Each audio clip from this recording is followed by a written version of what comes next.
If you're thinking about selling your home, there's something that you need to know. Not every renovation is going to get you your money back, or not every renovation is not even going to add value to your home before you sell it. I break it down into three different topics. The first one is preparing, repairing, and then renovating. So what are each of those three things? What does that mean?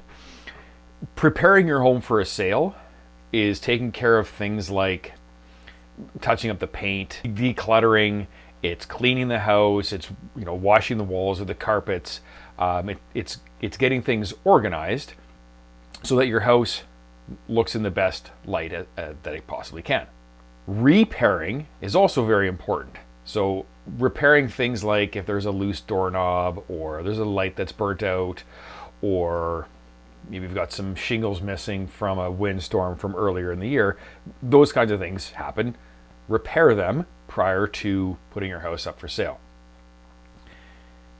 Renovating is quite a different animal. Renovating is generally more involved and takes more money and more time.